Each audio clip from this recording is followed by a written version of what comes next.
Donc bonsoir à tous et à toutes, bienvenue en Caribde pour la fin de la première journée du colloque pour les 40 ans du jeu de rôle.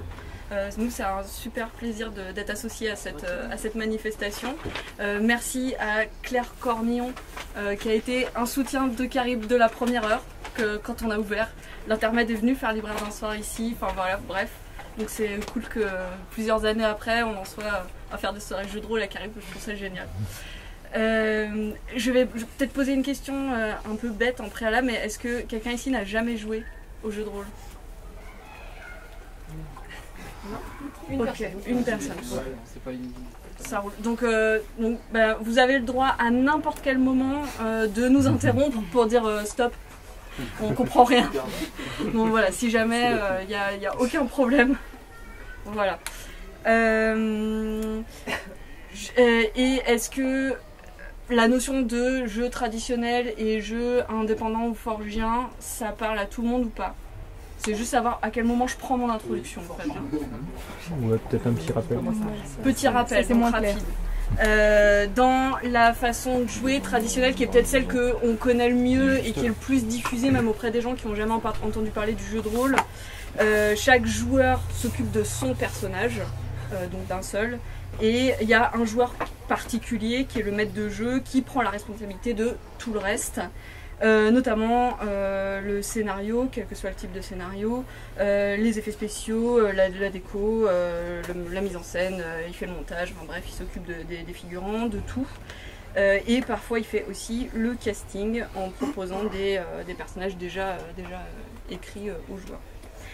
C'est cette image-là qu'on a la plus courante, et c'est pas de celle-là qu'on va parler ce soir. Ça, c'est une façon de jouer au jeu de rôle, mais il y en a d'autres, et qu'on voit peut-être moins, encore que je pense que c'est en train de changer, largement.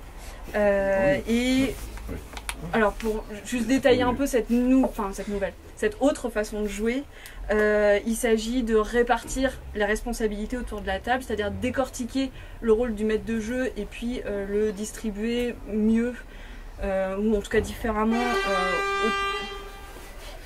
Il y a quelqu'un qui n'est pas d'accord. Le camion il est tradit. Et avec, comme on va le voir ce soir, une grande variation justement dans ces possibilités de redistribution. De jouer les règles. Tous les jeux qui seront présentés ce soir ont des mécaniques originales. Si des règles carrées, simples, faciles à appliquer et qui permettent un passage du livre à la table sans problème. On n'a pas besoin d'avoir fait 7 ans de jeu de rôle pour le faire. Quand je dis 7, si. Et par exemple, voilà, moi je les ai comprises, et ce qui est quand même ce qui donne une notion pour les gens qui ont joué avec moi, ils savent que je ne comprends rien. Et c'est efficace, si on suit les règles, on se laisse guider, ça tourne. Chez vous, vous pouvez essayer. C'est des jeux qui se font avec pas ou très peu de préparation, donc les livres sont courts. Pas systématiquement quand même, hein. Pas systématiquement, mais peu. Ici, oui. Il y a quelqu'un derrière toi qui dit sauf sens toutes les années. Oui, voilà. Le Milgo, hein. Apocalypse World. Ouais. Donc je parle des jeux de ce soir. Ici. Des jeux de ce soir. Là maintenant, sur la table. Ça se tient en un seul volume, sauf sens. Et ça peut être lu par tous les joueurs, sauf sens. C'est des jeux qui n'ont pas de scénario, sauf sens. La construction est assurée par les règles, donc ça fait une espèce de tuteur qui guide les joueurs vers un type d'histoire précise. Donc quand vous commencez à jouer à Perdu sous la pluie, par exemple, vous ne jouez pas les Avengers, parce que ça vous le jouez dans Monostatos.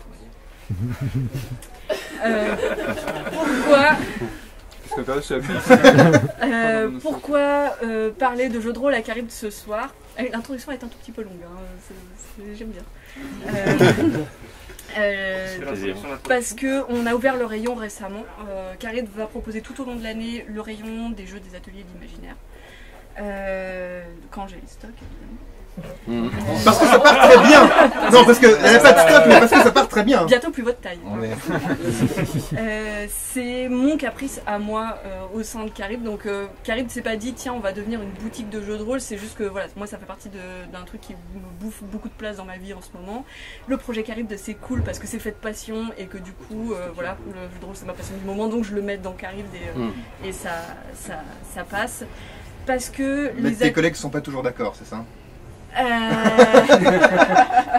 D'accord. Non, là-dessus honnêtement, il n'y a pas eu de problème.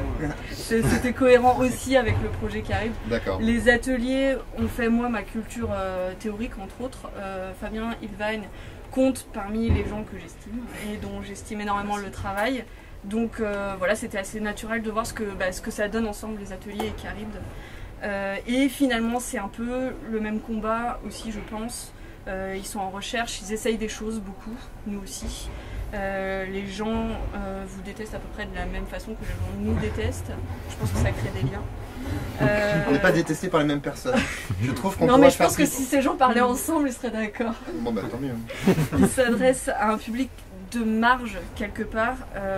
Donc vous avez les moyens de toucher les authentiques rôlistes parce que vous allez en convention, etc. Mais ces jeux-là sont parfaits pour toucher aussi un autre public qui ne peut pas tomber sur vous par hasard. Enfin, en tout cas, c'est compliqué. Et je pense qu'à Carib, on a ces lecteurs curieux là, d'expériences autres, un peu de marge à la frontière des genres, à la frontière des expérimentations littéraires, etc. Et les jeux que vous proposez là, il y a quelque part de l'expérimentation littéraire là-dedans. Et pourquoi uniquement eux? Parce que c'est un caprice, c'est comme ça. Donc voilà, ce soir c'est un coup de projecteur donc sur quelques jeux qui me tiennent à cœur, quelques personnes qui me tiennent à cœur aussi. Et parce que Carib, ça sert quand même, au début c'était quand même un projet pour vendre de la littérature, je vais aussi parler de romans ce soir. Oui, parce que le thème de la soirée c'est les jeux qu'on vous présente, mais aussi les livres que tu y associes. La résonance qu'on peut voir ailleurs. Et on va commencer par La Saveur du Ciel, si tu veux bien. Okay. Donc par des jeux peut-être qui sont les plus accessibles auxquels on peut jouer, je pense, sans avoir jamais joué à des jeux de rôle. Hein, et les plus gourmands. Et les plus gourmands. Ah, ouais. Et du coup, avec notamment si c'est Milvaux juste après. des thématiques non geeks. Donc par exemple la cuisine. Donc La Saveur du Ciel, c'est mon deuxième jeu de rôle et jusque-là, mon deuxième quoi. Je suis en train d'en publier un troisième, mais c'est pas encore fait. Il est sorti en 2013. C'est un jeu donc dans lequel vous jouez un cuistot, un cuisinier, mais pas n'importe quel cuisinier. C'est-à-dire que c'est le cuisinier qui, sur un plat précis, va créer le plat le plus extraordinaire du monde. Donc la partie est relativement courte, ça se joue en 2-3 heures. Ça se joue à 2. Et il y a une personne qui a joué donc le cuisinier, l'apprenti cuisinier qui essaye d'entrer. Alors, il y a une société secrète qui s'appelle le Cénacle qui réunit les plus grands cuisiniers du monde. Enfin, voilà. Et l'autre joueur va jouer le mentor qui en fait est là pour guider ce jeune apprenti. Et donc le joueur du cuisinier va décrire comment il rassemble dans un premier temps comment il rassemble tous les éléments, comment il les cuit. Alors on commence toujours par choisir le plat dont on va parler. Et le plat se choisit comme ça, c'est qu'est-ce que au début de la partie vous aimeriez manger. Sachant qu'il y a une règle qui dit qu'il faut jouer en ayant faim. C'est-à-dire que vous ne jouez pas à 14h, jouez à 11h. J'ai fait des super parties à 11h du matin, entre 11h et midi, et puis à midi c'est bonne heure, quoi. Et donc là tu commences, et puis tu dis, moi je me souviens d'une partie, c'était quoi? J'ai terriblement envie de lasagne. Vous savez, bon, ça, un truc, parfois on se dit, j'ai super envie de manger un truc. Et donc on raconte comment on fait ce truc, et ensuite on raconte comment on le déguste. Et la dégustation, là aussi est, on va dire, emphatique, n'est-ce pas? Puisqu'il s'agit puisque un des enjeux de la dégustation, c'est est-ce que j'arrive à résoudre le questionnement qui me tient à cœur? Est-ce que j'arrive à revenir dans mes souvenirs d'enfance? Est-ce que j'arrive à mettre fin? J'avais vu des gens qui avaient fait un truc sur mettre fin à la guerre entre des peuples, enfin bon. Ah oui. Oui. Disons que lasagne de l'amour. Tout ça avec des lasagnes. C'est certain que tous mes jeux de rôle parlent toujours un peu de dépassement, de transcendance, où on va vraiment à fond. On en reparlera avec Monostatos. Lasagna Power. Pardon? Lasagna Power. Lasagna Power, c'est ça, les lasagnes qui se mettent à briller puis à changer le monde. En fait, c'est assez marrant parce qu'en faisant ce jeu, je me suis rendu compte que ça touchait à des éléments de culture à la fois populaire et puis, on va dire, bourgeoise, très très différents. C'est-à-dire que quand j'ai parlé du jeu, moi j'avais en tête plutôt des bouquins comme Une gourmandise de Muriel Barbery. Je ne sais pas si vous l'avez lu. Tu dois l'avoir par ici, on va en faire la pub aussi. Mais toujours, c'est l'histoire une gourmandise, c'est l'histoire d'un homme. Muriel Barbery, c'est celle qui a écrit L'élégance du hérisson, donc que vous sachiez. Et c'est l'histoire d'un très grand cuisinier qui est en train de mourir. Et donc lui, il est dans son lit et il dit « Ah, mais il y a un plat qui était absolument formidable !» Et il essaie de retrouver quel était ce plat. Donc c'est une excuse pour faire le tour de tous les plats qu'il a aimés durant sa vie. Et à côté de ça, il y a tous les gens qui gravitent autour de son lit de mort. Certains qui attendent l'héritage, d'autres qui disent « Ah, je t'emmerde », d'autres qui sont son médecin. Il y a le clodo aussi qui habite dans sa rue, enfin bon. Et qui nous dresse le portrait de ce type qui est un peu tyrannique. Mais donc voilà, ça c'est pour le côté un peu culture. Ouais, culture traditionnelle. Et quand j'ai parlé du truc, il y a plein de gens qui m'ont dit « Ah, mais ça ressemble à fond au petit cuisinier. » Au petit chef, voilà. Je l'ai pas... Preuve que je ne l'ai pas vu. Moi, je pensais aussi à un manga qui s'appelle Les larmes de Dieu. Vous savez, où il goûte du vin et bam, d'un seul coup, il se retrouve. Il y en a un où il mange un croissant, je crois. Et Yakitate Japan, il mange un croissant, il se retrouve sur la Lune. Enfin, bon. Parce que le croissant est parle tellement de l'enveloppe lunaire, ou je sais plus trop quoi. Enfin voilà. Et donc, voilà, c'était assez marrant. Ça m'a amené vers des choses auxquelles je n'aurais pas pensé. Et c'est un bon jeu de rôle pour se donner faim. Ce n'est bien fin. Et du coup, en parallèle, moi je vais parler de la singulière tristesse du gâteau au citron de Aimé Bender. Alors, en fait, tout est dans le titre, c'est exactement ça quoi. Donc je le redis, la singulière tristesse du gâteau au citron. C'est une petite fille qui, le jour de son anniversaire, goûte le gâteau au citron qu'a fait sa mère. Et il y a un truc qui se développe en elle. Elle se rend compte qu'elle peut percevoir le goût des sentiments de la personne qui a fait le plat. Et elle se rend compte que sa mère est très triste. Mais elle a 7 ans, elle ne sait pas gérer ça, elle se rend compte juste que sa mère n'est pas heureuse et qu'elle ne peut pas changer ça. Sa mère est comme d'habitude, etc. C'est juste qu'elle n'est pas heureuse. Et c'est une famille où personne ne se dit rien. C'est un bouquin beaucoup sur chacun a un secret, une espèce de talent dont il ne parle pas mais qu'on devine du coin de l'œil. On voit beaucoup de choses qui ne sont pas dites, qui sont hors cadre. Et on va suivre la trajectoire de cette petite fille-là qui va découvrir, qui va commencer à aller beaucoup au restaurant parce qu'elle ne peut plus manger ce que sa mère prépare. C'est un goût de triste, il y a un côté affamé de vie bref, ça lui fait mal. Et découvrir que le problème c'est que dans les restaurants les gens sont exploités, sont pas forcément contents de ce qu'ils font, du coup bon c'est compliqué. Jusqu'à ce qu'elle rencontre un couple de Français. C'est donc un livre américain. Et chez eux, dans leur restaurant, la nourriture a goût de nourriture. Et ça, c'est juste génial. Enfin, ça lui change sa vie. Et donc voilà, de ce côté-là, elle va pouvoir arriver à se dépasser. Et de l'autre, il y a les relations complètement étranges qu'elle a avec sa famille qui sont vraiment très chouettes. C'est un livre très triste, très émouvant et super touchant. Donc voilà, je continue. On peut enchaîner avec Perdu sous la pluie, qui je pense est encore un des jeux les plus accessibles qu'on ait ce soir. À mon avis, il n'y a pas besoin d'avoir jamais fait du jeu de rôle pour jouer à Perdu sous la pluie. C'est une partie qui dure pas longtemps, entre 3 quarts d'heure et 1h15. Pardon, tu veux que je fasse pareil? Ouais, donc alors effectivement, il n'y a pas forcément besoin d'avoir fait du jeu de rôle avant, il faut juste avoir le courage de se lancer, je pense.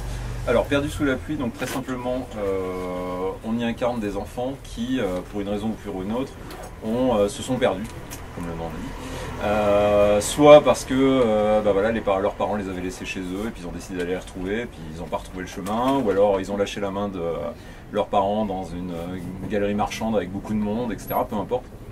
Et à force de se promener, en fait, ils ont finit par perdre tous les adultes et se retrouver dans une ville un petit peu fantôme. Et la pluie s'est mise à tomber, et de cette pluie sont nées des flaques, et de ces flaques sont nées des sirènes.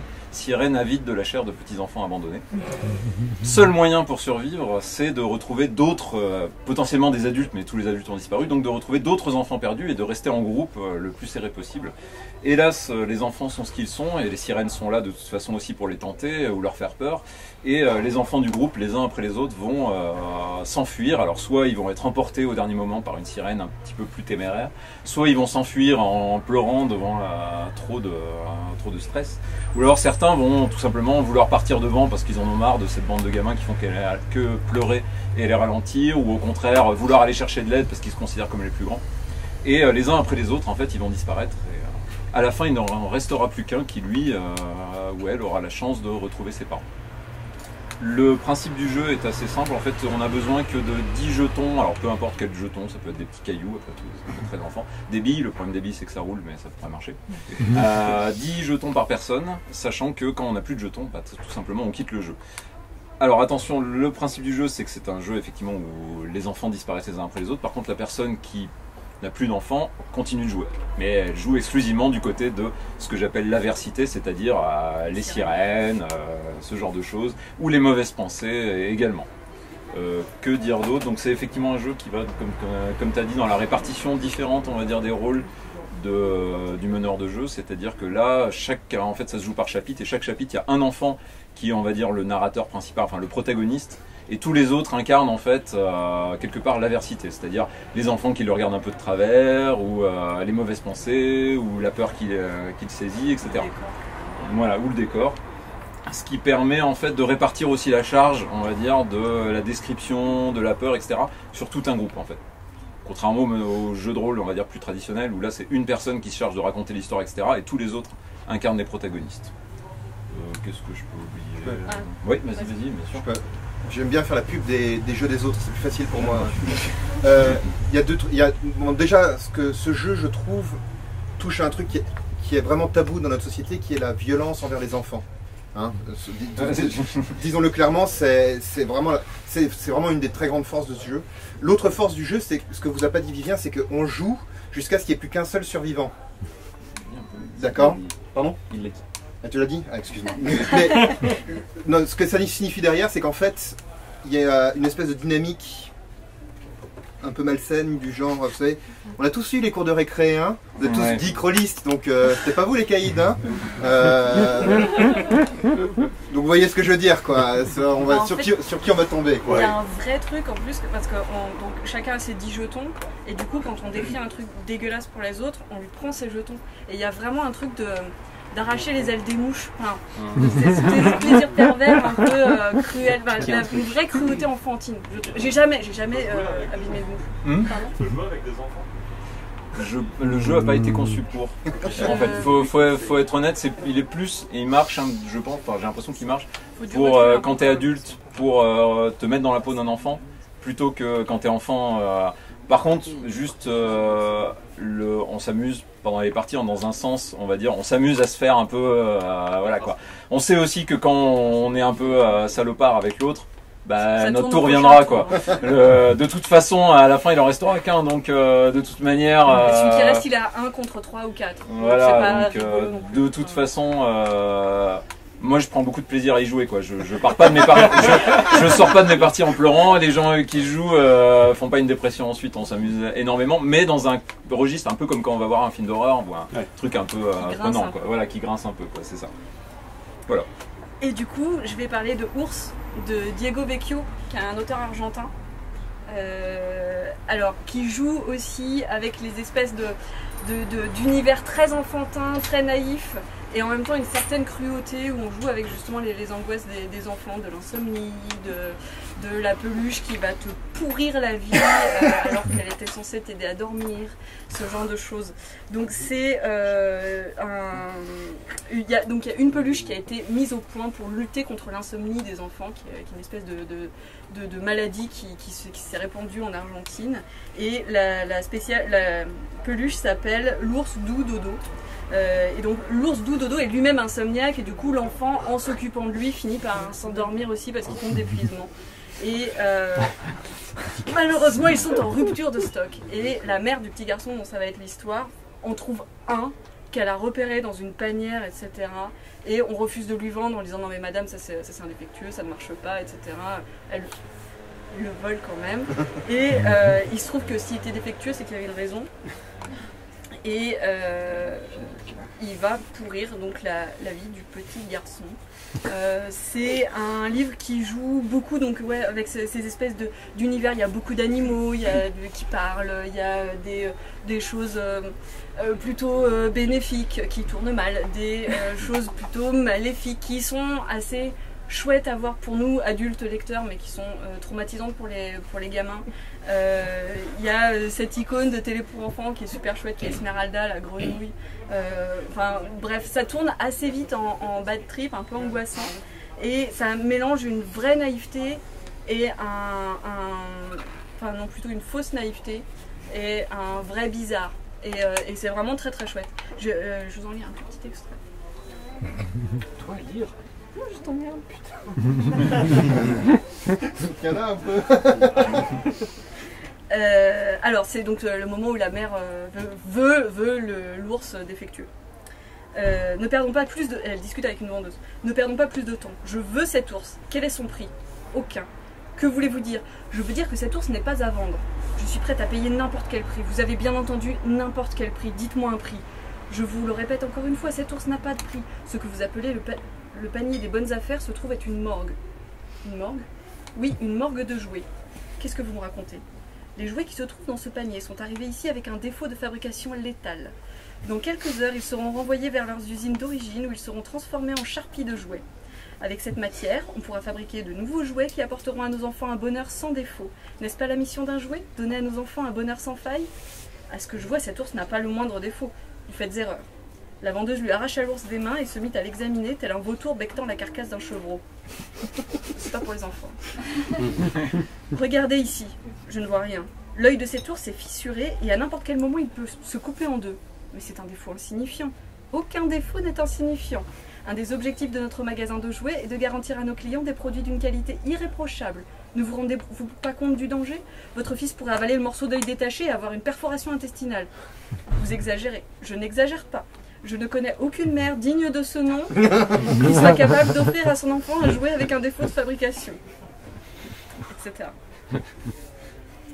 Donc voilà, c'était pour Perdu sous la pluie. Attention, il y a très peu d'exemplaires. Jetez-vous-y, bientôt pour pas de taille. Et on peut enchaîner avec l'agence? Ouais. Très bien. Ouais, un jeu de musique. C'est ça, ouais. Un jingle. Donc là, il faut vous imaginer la musique de James Bond. L'agence, on change complètement de registre. On passe sur du fun. On n'a plus de problématiques Parce qu'avant c'était un peu complexes. chiant, Ouais, c'est ça. Mais ça, c'est se tenir les coups. Ouais, ben oui, mais pas moi. Donc avec l'agence, on va jouer une équipe d'espions européens en mission qui vont essayer de sauver le monde, enlever une personnalité ennemie importante, récupérer des données, enfin, quelque chose comme ça qu'on va fixer au début de partie. On arrive les mains dans les poches, on est 3 à 5 joueurs. Et la force de ce jeu, c'est d'essayer de créer un scénario avec créer un scénario à la volée. Et avec cette idée de, on sait vers quoi on veut aller, on va avoir nos problèmes, on va avoir tout un plan à créer. Donc il y a une partie jeu de société, c'est-à-dire comment optimiser tout ça, comment se répartir les tâches, quel ordre de jeu, etc. Et après on va sur le terrain et on essaye de résoudre la mission. L'objectif, c'est d'avoir une partie qui colle le plus possible à Mission Impossible, c'est-à-dire une alternance entre les agents sont dans une salle de briefing à faire « Ah, j'ai repéré le bâtiment ennemi, la trappe d'accès est là, ok, je m'en charge, je vais passer par là, neutraliser le garde qui est là. » Donc toute cette phase de briefing, de planification. Et ensuite, les agents qui vont sur le terrain et qui là sont confrontés à ce qu'ils avaient prévu, mais tout le reste, quoi. Les agents russes qui sont dans le coin... Parce qu'on aime bien les Russes, hein. Russes, Cubains, Chinois, il y a toujours des bons méchants dans les films comme ça, Irakiens aussi. Hein. Et bon, après vous pouvez changer, hein, là. J'aime bien les clichés dans ce jeu. Et ensuite, tu m'as complètement perdu dans mon fil de pensée. Et donc tous ces imprévus vont essayer de briser ce plan. Et donc les joueurs vont jeter des dés qui représentent les risques pris. Plus on prend de risques, plus on jette de dés, moins on prend de risques, moins on jette de dés. Et sur un 1, sur les dés, il y a des petits bémols qui arrivent, on se prend une balle, on se fait filer par un agent ennemi, ou alors pour désamorcer la bombe, on va pas y rester juste 20 minutes, mais 40 minutes. Et donc du coup, on peut pas aller ensuite abattre le garde qui... voilà. Et donc le plan doit être ajusté au fur et à mesure, parfois ça se déroule sans accroc, parfois c'est pas le cas, et ça peut entraîner la mort de plusieurs agents. C'est arrivé souvent, mais ils sont jamais obligés de mourir. Ils peuvent toujours choisir de s'enfuir. Voilà, ça fait des parties de 1 heure à 2 heures, grosso modo. Et voilà, c'est ce que j'ai envie de dire. J'ai une petite question. Oui. Tu as parlé tout à l'heure d'une petite phase jeu de société. Ouais. Dans quelle mesure est-ce que ça peut être un jeu qui peut convenir à des joueurs de jeux de société qui n'ont pas fait de Alors, rôle a priori? c'est pas un jeu de plateau dans le sens où cette partie-là va pas durer 3 plombes.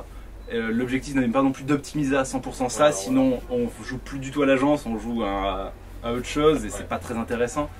Ça peut plaire aux joueurs de jeux de société parce que c'est des mécanismes qui vont avec lesquels il va être confortable. Ça va être chacun à son tour, chacun peut faire quelque chose. Le plan, il faut qu'il soit comme ça à la fin, il faut qu'il y ait des liens entre les problèmes. Il faut que, par exemple, avant de pouvoir voler la clé USB qui contient les données, il faut d'abord avoir ouvert le coffre-fort. Et donc il y aura un problème, ouvrir le coffre-fort, un problème, récupérer la clé USB. Et avant d'ouvrir le coffre-fort, il faut d'abord franchir les gardes du bâtiment. Donc voilà. Donc il y a un aspect mécanique qui ressemble au jeu de société. Est-ce qu'il y a un effet un peu résolution de défi, quoi? On se creuse la tête pour... Non. L'objectif, c'est justement, au contraire du jeu de rôle traditionnel qui fait un scénario d'enquête. Dans le jeu de rôle traditionnel d'enquête, ça va être le MJ a préparé son scénario et souvent il a pensé à des manières de résoudre certains problèmes. Là, c'est pas du tout le cas. Là, quand c'est votre tour de jouer en tant qu'agent et que vous dites je vais essayer de déverrouiller le coffre-fort, il n'y a rien qui vient vous contraindre. Ça veut dire qu'en tant qu'agent, vous pouvez dire je vais utiliser le fait que je manie les explosifs et je fais sauter le coffre. Pas de problème. Ou alors on peut dire j'ai un doctorat en crypto-informatique et puis du coup je vais brancher mon PC dessus et je vais le pirater. Pas de problème. En fait, le problème peut être résolu de la façon que tu veux.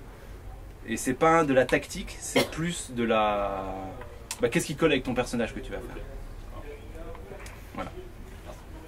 Et du coup, je vais vous présenter le casse du continuum de Léo Henry avec un superbe bandeau Alain Damasio se casse à de la classe. Et justement ça colle vraiment bien à l'agence parce que lui aussi joue avec les codes, fait du fun, aime bien le cliché mais pour jouer avec vraiment. Et là c'est du casse à la Ocean's 11. C'est aussi les codes du Space Opera, c'est aussi les univers virtuels, c'est un peu toute l'histoire de la SF dans un seul bouquin. Donc on a tout, il y a le côté rassembler une team, qui sont forcément les meilleurs des meilleurs, un mystérieux commanditeur qui sait tous deux, qui leur fait une proposition qu'ils ne peuvent pas refuser, le casse en lui-même, c'est à la fois le déroulement d'un plan et un coup de projecteur sur chaque personnage, sur ce qu'il pouvait apporter à ce plan-là et sur pourquoi il a été choisi. C'est un superbe divertissement dans le bon sens du terme. Vraiment, on passe un super moment, c'est très bien écrit, c'est efficace. C'est voilà. Bon, je vais pas passer la soirée sur Léo Henry parce que je suis capable. si vous voulez qu'on parle de Léo Henry, vous venez me voir à la fin de la soirée. J'ai plein d'autres bouquins à vous présenter qui sont super aussi. Je vous en lis un tout petit bout. Après, on fait une pause, c'est promis. Alors, c'est Vostok, c'est ma préférée parce que c'est une bourrine. Parce que c'est quoi ça? Une bourrine. Vostok jeta ses flingues vides.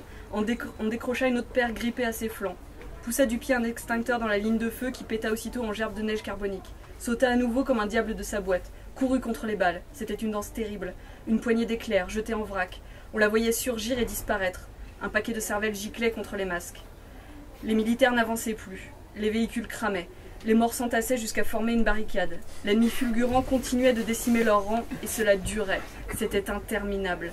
Ce n'est que lorsque les militaires se retirèrent, résignés à miner le bâtiment pour le faire disparaître tout entier, que Vostok 17456 envisagea de sortir.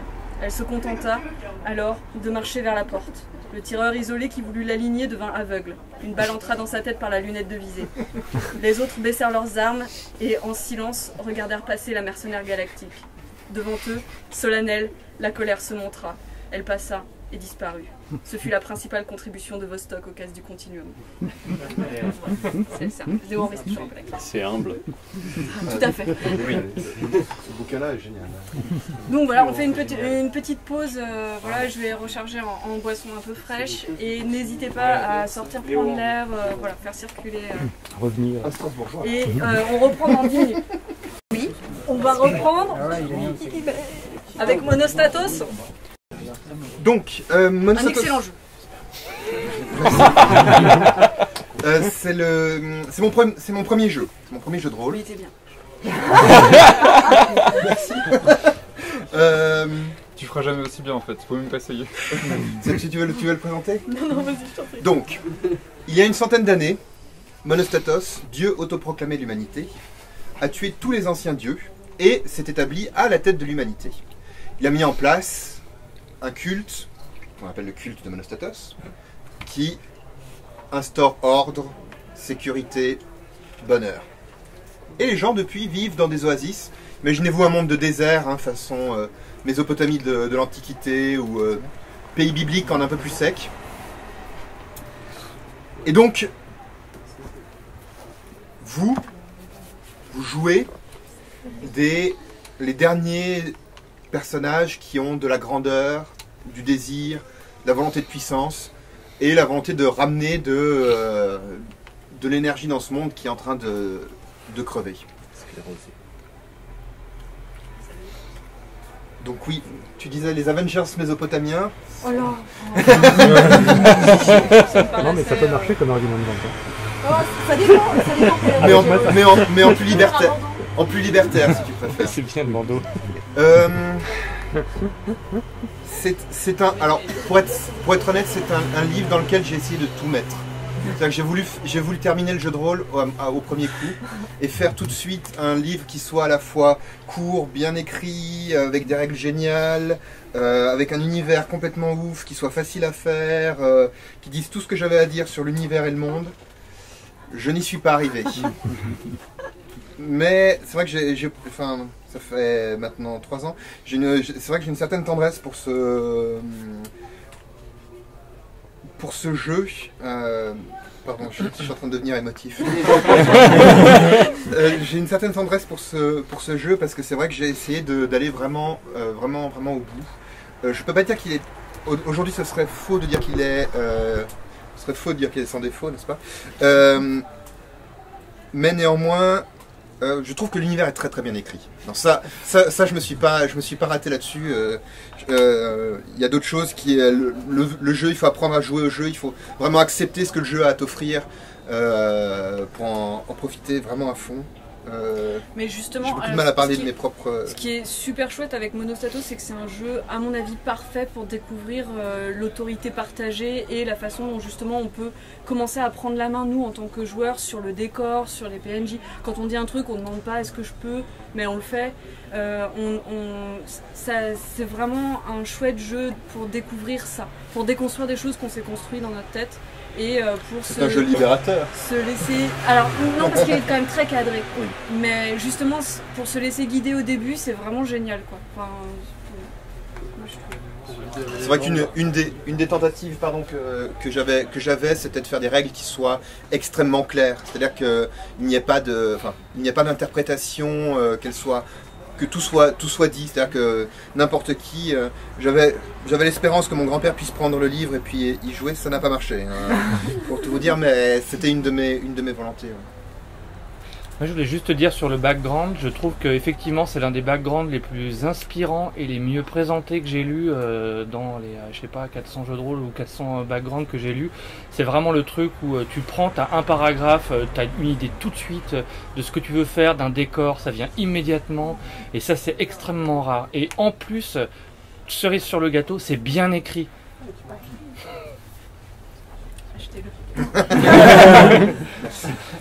Je ne touche pas de dividendes. Et du coup, en parallèle, je vais présenter la Horde du Contrevent de Alain Damasio, si jamais des gens ne connaissaient pas la Horde du Contrevent. Qui est une... Oui. Alors, je suis désolé, j'avais juste une petite question. Alors, je laissais sous-entendre qu'il y avait la partie partage d'autorité. Oui, tout à fait. Alors, peut-être que je n'ai pas entendu, mais comment ça se déroule? Est-ce qu'il y a un meneur ou... Alors, il y a un meneur qui lui représente le culte de Monostatos, d'accord? Et en fait, le meneur a préparé un lieu qu'il déroule en entier, c'est-à-dire il décrit en entier le lieu, enfin le lieu il tient en une page A4, hein, donc c'est pas des heures de... Et une fois qu'il a dit tout le lieu, y compris en sous-entendant les secrets du... enfin les secrets, les choses que le commun des mortels ne sait pas, mais que évidemment le personnage, comme ils sont tellement forts, ils le savent. Et après, chaque joueur se choisit un objectif. Et dit, ben moi je veux libérer cette ville, moi je veux installer un nouveau culte, moi je veux, etc. etc. Et donc chaque joueur prend, chaque joueur crée ses propres scènes. Donc ça, déjà il y a un gros partage de narration. Et le meneur de jeu en fait n'a pas de scénario au sens classique, c'est-à-dire qu'il n'a pas des événements prévus. C'est juste qu'il donne de la matière à résister. Tu vois, il donne de la résistance. Le personnage va dire j'arrive et puis je défie tel prêtre ou bien j'entre discrètement. Enfin bon, tu peux imaginer. Puis le meneur de jeu a des outils dans l'univers, parce que le culte est divisé en 5 sectes qui ont chacune des manières d'agir. Et donc en touchant à ça, quoi, tu peux créer de l'histoire. Et du coup, je vais parler de la Horde du Contrevent d'Alain Damasio. Alors, désolé. Bonne soirée. Salut, à la prochaine. Qui a pas mal inspiré, non? Ton écriture de Monostatos ou pas? Oui, alors en fait, la Horde du Contrevent, ça a été une vraie révélation parce que quand je l'ai lu, je me suis dit c'est fou, on arrive à faire de la fantasy qui déjà n'est pas de la fantasy à la Tolkien, enfin c'est pas de la fantasy de genre à la Tolkien ou et qui a une structure philosophique très très forte, c'est-à-dire que la métaphysique de l'univers dit quelque chose. Alors chez la Horde du Contrevent, c'est Deleuze, c'est une certaine lecture de Nietzsche. Mais en tout cas, ça a une vraie... Vous voyez, le symbole dans ce qu'il y a de plus fort et de plus émouvant, quoi. Ce moment où tu arrives à comprendre une idée en ayant lu une image. Enfin, je ne sais pas si ça vous est déjà arrivé, mais c'est assez... C'est une espèce de moment de révélation, quoi. Orgasmique. Tu peux, oui, toujours. Bah, comme je disais tout à l'heure, dans mes jeux, il y a toujours... Et c'est pas voulu, hein, c'est juste ça se présente comme ça. Il y a toujours un moment où tu transcendes, quoi. Donc la Horde du Contrevent, c'est un monde dans lequel le vent souffle en permanence et toujours dans la même direction, et il y a une société dans ce monde-là qui à chaque génération envoie une horde qui est constituée des meilleurs là aussi. C'est la quête qui est chargée de remonter le vent pour voir, pour savoir. Et c'est la quête de toute une vie. Tout le monde sait que les personnages savent qu'ils n'en reviendront pas. Les sélections déjà au départ ça peut être létal. Et c'est juste ce parcours-là, cette quête de toute une vie. On va découvrir d'autres sociétés qui vivent sous le vent et chacun a sa façon de s'adapter à cet obstacle-là. Il y a une puissance d'écriture qui est assez incroyable. À chaque paragraphe, on change de voix de personnages. Alors ne perdez pas le petit marque-page sur lequel vous avez des symboles. Chaque symbole correspond à une personne de la Horde qui prend la parole. Il y a 26 personnes dans la Horde, donc vous avez intérêt à... Et à chaque paragraphe, il y a ce petit symbole qui rappelle. Et donc au début, sur les 50 premières pages, on en a vraiment besoin. Et petit à petit, les voix sont tellement singulières qu'on laisse tomber le marque-page et on continue sans les béquilles. Et c'est juste fabuleux. Si on le laisse tomber, on le fait. Mais c'est pour ça qu'il faut finir d'une traite après. Et il y a un travail sur le langage aussi. Et voilà, sur le style. Sur les juxtapositions de mots, de rythmes, de voix. C'est juste magnifique. Un petit plus en plus, je pense, pour les rôlistes, c'est que c'est un livre sur un groupe, sur l'aventure d'un groupe, sur la façon dont le groupe est constitué, dont les gens assument une place et cette place les transforme. Et les relations aussi entre les personnages qui sont très fortes. Et voilà, de ce point de vue-là aussi, des relations internes au groupe et aux personnages, c'est assez magistral. Je vais vous lire la première phrase, juste pour le plaisir. Apostrophe, virgule, virgule, apostrophe, virgule, virgule, virgule, point, virgule, apostrophe, point, ouvrez les guillemets, apostrophe, tiré, fermez les guillemets, point. Je vous laisse découvrir. Et la Horde du Contrevent, je crois qu'il l'a écrit pour raconter un peu l'histoire d'une de ses tables. Donc c'est un peu le serpent qui se mord la queue finalement, mais ça explique peut-être pourquoi le début, certains le trouvent un peu lent à se mettre en place, le tout début.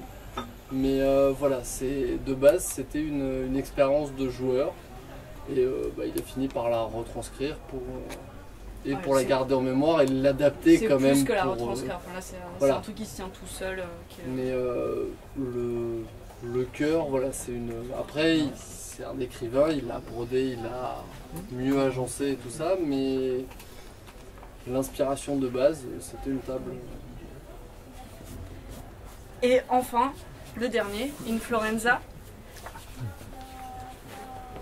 Ah bah, oula, attention, pas dans la lumière. Donc, vas-y. Alors, Inflorenza, c'est donc un jeu de rôle qui se passe dans un univers qui s'appelle Milvaux. Je vais le présenter super rapidement. C'est notre monde après la chute de la civilisation, même assez longtemps après. Ça c'est un autre jeu, en fait il y a plusieurs jeux dans l'univers de Milvaux. Achetez-les tous, prenez les deux. Il y en a 4, il n'y en a que 2 qui sont sortis, mais il y en a 2 autres en développement. Et donc la forêt en fait a pris le pas sur la civilisation. Et il y a 4 problèmes principaux. Le premier c'est l'oubli. Parce qu'en fait les gens, il y a une corrosion de la mémoire, quoi, qui fait que les gens perdent leurs souvenirs, et notamment les souvenirs liés aux émotions, quoi. Les savoir-faire se conservent, mais pas les souvenirs intimes, quoi, pas les souvenirs des gens qu'on aime ou des gens qu'on déteste. Le deuxième problème, c'est l'emprise. L'emprise, en fait, c'est un phénomène biologique qui va transformer les êtres et les choses, quoi, jusqu'à ce qu'on ne puisse plus les reconnaître.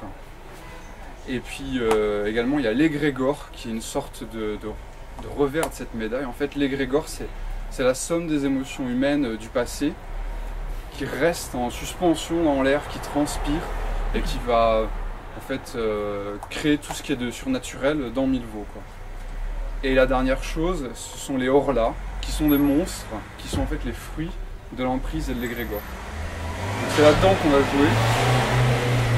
Plus exactement, Inflorenza, en fait, il y a une vision de cet univers particulier dans Inflorenza. Dans Inflorenza, cet univers, il est vécu par tout le monde comme étant l'enfer. C'est un peu comme ma référence principale, c'est l'enfer de Dante. C'est un enfer où en fait, il y a aussi le purgatoire qu'on a dans Mercredi gras des cendres là. C'est un enfer, mais où les gens sont là depuis tellement longtemps, il y a tellement une société qui s'est installée que c'est une façon de vivre en fait. Et l'imaginaire des gens, leur façon de réfléchir va être conditionnée par le fait qu'ils sont en enfer sans savoir pourquoi, ni pour qui. Et là-dedans, on va jouer des personnages qui sont placés au moment de leur vie où ils vont avoir le choix entre être des héros, des salauds et des martyrs, quoi. Alors ça peut être à des échelles dantesques justement, comme à des échelles beaucoup plus intimes. Généralement c'est les deux entremêlés en fait. L'intime et le dantesque un peu dans le même flacon. Et en fait on joue des personnages qui sont extrêmement sensibles à l'emprise et à l'égrégore. Et l'idée, en fait la proposition c'est de donner à voir ce qui se passe quand tout vous est possible. Les personnages d'Inflorenza, absolument tout leur est possible.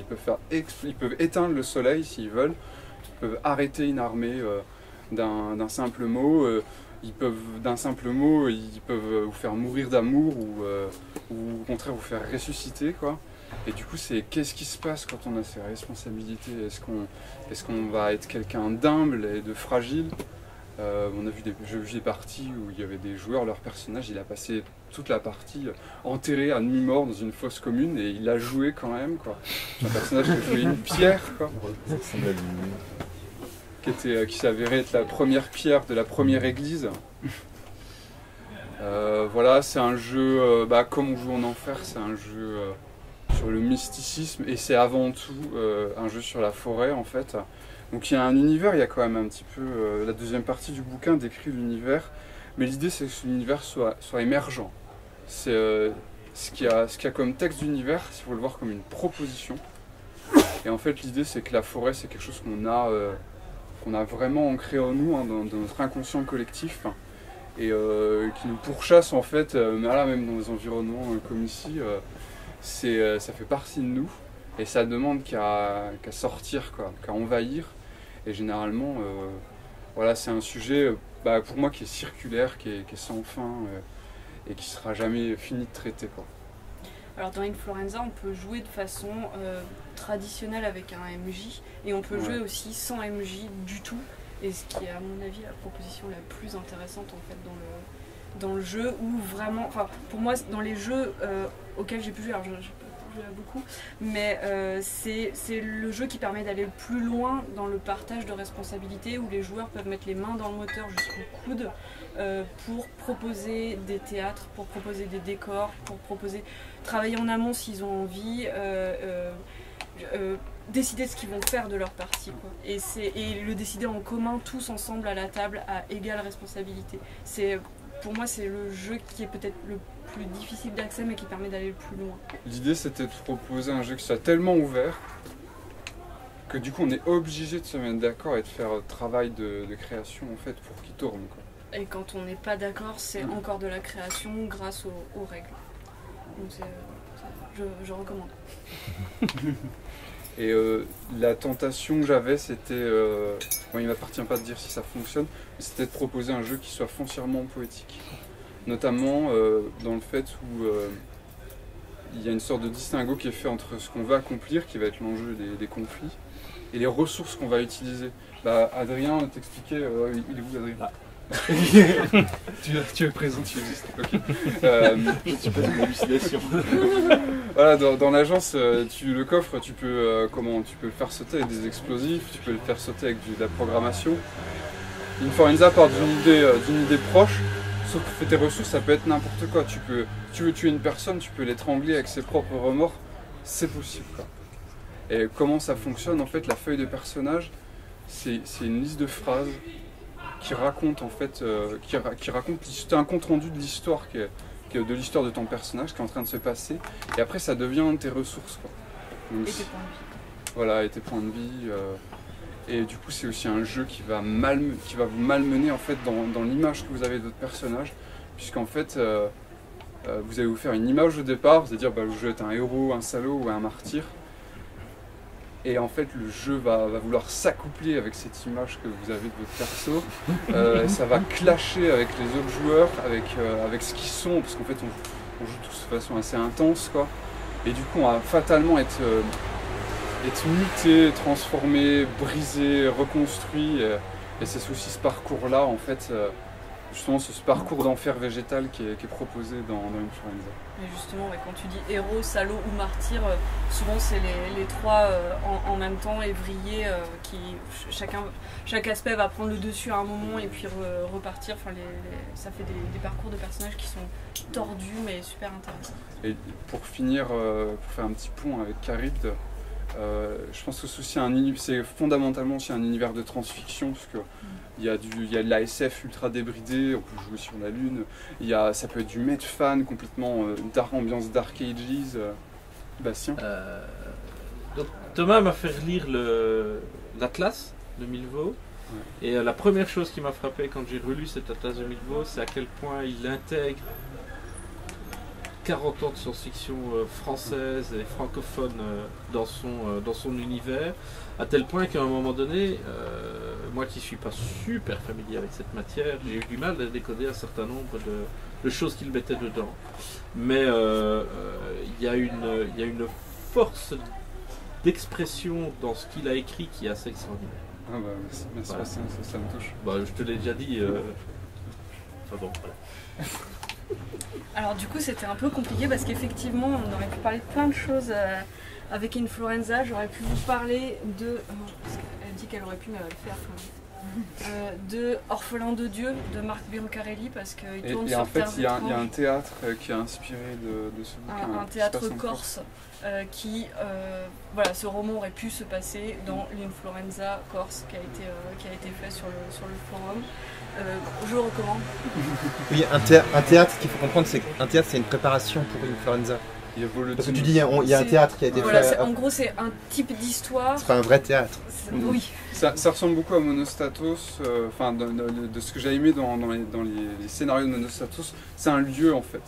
Il n'y a pas d'intrigue prédéfinie, c'est une sorte de patchwork d'idées, c'est des scènes, c'est des espèces de visions, et il y a l'impossibilité de se servir de ça comme un scénario. C'est forcément quelque chose qu'on doit retravailler en fait. J'aurais pu parler de Féerie pour les ténèbres, que je recommande chaudement, mais très chaudement. Il est très très bien. C'est un espèce de mélange un peu zarbe entre eux. Justement, c'est un monde de fantaisie vraiment, mais dans laquelle la technole pousse de terre. Et la technole, c'est les rebuts de notre technologie à nous. C'est une ambiance un peu sombre de plastique, de cruauté, de naïveté enfantine par moments. Et en même temps, il y a un côté un peu, comment dire, je sais pas, truculent quoi, c'est-à-dire que oui, c'est pas malsain, enfin c'est pas malsain, ça c'est pourrait pas être exactement malsain, pourrait un peu quand même hein. Ouais, un bras, mais je veux dire ça pourrait être insoutenable. Oui, ça pourrait être insoutenable, mais en fait il y a quelque chose dans l'écriture de l'auteur qui fait enfin moi je lis pas du tout de romans d'horreur et tout, je suis très bon public avec les romans d'horreur, mais déjà il a une super plume, il a un style bien littéraire, enfin voilà. Et il adopte un point de vue qui fait qu'il y a toujours une espèce de naïveté, de fraîcheur, de tendresse qui reste, et qui fait qu'on peut supporter le reste. Tout à fait. Voilà. Il y a Volodine aussi. Oui. Parce que j'ai un joueur qui a fait un théâtre inspiré de Volodine qui se passe près de Mourmansk, avec une espèce de post-apo sibérien. Et du coup, je vous recommande 11 rêves de suie de Manuela Drager, qui est une autre auteure du post-exotisme et qui parle justement de ça, de l'ambiance de barbelé, de froid, d'une guerre perdue, d'une cause perdue et de gens qui continuent à se battre quand même. Enfin, pour moi, le post-exotisme en général, c'est un visage dans la boue avec une botte sur la nuque et le visage continue de scander, de parler, de chanter. Et voilà, ça c'est 11 rêves de suie. Il y a aussi une éléphante qui passe dans des mondes parallèles, c'est cool. J'aurais pu parler de Gagner la guerre parce que un des théâtres dans Influenza permet de jouer du KPDP façon Renaissance italienne et c'est ce qu'on peut avoir aussi dans Gagner la guerre de Jaworski. Si vous n'avez pas lu Gagner la guerre de Jaworski, venez me voir à la fin. Et j'aurais pu parler le moment où elle aussi... distribue les coups de fouet. Et j'aurais pu parler aussi de Romain Verger qui fait un genre de fantastique extrêmement étrange, hyper organique, très très bizarre, que je vous recommande aussi. C'est une expérience que si vous n'avez pas lu de Romain Verger, vous ne savez pas ce que ça peut faire que de lire du Romain Verger. Forcément. Donc il y a Fission qui raconte des espèces de noces hideuses et tragiques. Il y a Forêt Noire qui se rapproche peut-être plus de l'enfer de Milvaux. Et Zone Sensible qui parle de poulpe. Donc c'est pareil, je recommande. Mais c'est pas de ça que j'allais parler ce soir, c'est de Sang Noir, qui est un essai qui n'est pas un roman. C'est énorme. Et c'est énorme. Donc sous-titre Chasse, forêt et mythe de l'homme sauvage en Europe. C'est donc de Bertrand L. Donc un essai sur la chasse. Il a bien choisi son nom. Ouais. Alors je sais pas si c'est de l'anthropologie ou de la sociologie. On sait pas trop non plus. Voilà, mais toujours est-il que bon, il y a eu des pages où j'avoue j'ai pas compris, mais c'est pas grave, je les ai sautées pour retomber sur les anecdotes et ça c'était vraiment cool. Le but en fait c'est de retrouver des motifs récurrents dans les mythes autour de l'homme sauvage en Europe, donc ça balaye les siècles et les kilomètres. Et notamment le motif du sang noir comme transportant la fièvre, la fureur, l'ensauvagement, qui sont des motifs qu'on retrouve beaucoup dans Influenza. Donc ça balaie à la fois les mythes grecs, les mythes nordiques, les légendes d'Europe de l'Est, les superstitions de la France rurale. Ça s'appuie sur des sources aussi beaucoup plus tangibles comme les préconisations thérapeutiques et médicales pour guérir de la rage avant Pasteur, qui passe notamment par l'étouffement du malade, parce que voilà, les comptes rendus de procès pour sorcellerie, etc. C'est hyper intéressant et donc ça explore tout un tas de déclinaisons autour de ce thème-là. Donc il y a la chasse, notamment la pirche, qui est une chasse autrichienne au cerf, qui est juste géniale. Enfin, moi je ne savais pas que les gens se roulaient dans du sperme de cerf. C'est juste énorme. Les chasses sauvages, donc ces espèces de déferlements de défunts qui vont poursuivre des âmes damnées, des chariots célestes, etc. L'ensauvagement, donc les berserkers, la métamorphose en animal, les loups-garous, les guerriers fauves, etc. L'enfièvrement, il y a tout un truc sur les humeurs, les façons de soigner, de concevoir le corps. Donc la rage, notamment voilà, tuer, l'enrager, ou le passer à un exorcisme, puisque la rage est considérée comme une possession. Il y a les figures de Saturne, de Saint Hubert, donc le patron des enragés, ou d'Artémis qui sont pas très efficaces. Ah si, tu rigoles. Non, il y a eu des vraies controverses justement au moment où Pasteur commence à promouvoir c'est quoi, c'est le vaccin. Il y a justement tous les Saint-Hubertins qui disent, enfin vous avez vu, vous avez eu 2 morts, alors que nous ça fait des siècles que ça marche. Vraiment, enfin. Et sur comment voilà, tous ces mythes s'articulent autour du motif du sang noir, le sang sauvage, la chair crue. Ça balaie les cultures, les sociétés à travers tous les âges, dans toute l'Europe. C'est absolument passionnant, c'est hyper évocateur. Moi au bout de 20 pages j'avais le goût du sanglier dans la bouche, cru avec les poils et tout. C'est juste terrible. Et ça fertilise notre imaginaire de façon incroyable. Voilà, vous les jouez dans une forêt après. Vous jouerez plus jamais une forêt de la même façon après ça. Vous jouerez plus un rôdeur ou un chasseur de la même façon après ça. Et je vais pas vous en lire un bout parce qu'il est tard, on est fatigué. Mais lisez-le. Juste, c'est super bien écrit. Et en fait, ça peut se lire aussi comme une collection d'anecdotes sur tout un tas de sujets. Donc, on peut lire ça comme plein d'histoires. Et après, il y a un contenu anthropologique transversal qui fait qu'on trouve des choses qui se répètent, des motifs récurrents sur un siècle, 2 siècles, 10 siècles. Et ce qui est amusant, il parle du thème de la viande noire. Il y a le sang noir, puis il y a la viande noire. En fait, j'ai fait un parallèle assez audacieux avec le festin nu de William Burroughs, en fait. Qui est une grosse influence pour moi. Le festin nu, disais ça le soir pour vous endormir. Ouais, ça prépare au rêve, voilà. Alors ça, ne lisez peut-être pas après le repas. Voilà. Après la saveur du ciel. Après la saveur du ciel. On s'est demandé si c'était possible de faire la saveur du ciel cannibale, mais...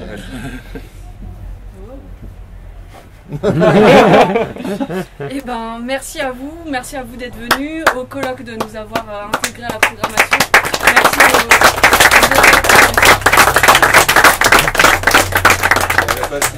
Merci aux auteurs des ateliers d'être venus ce soir. N'hésitez pas à dédicacer comme des fous. Ouais. Et voilà. Merci encore.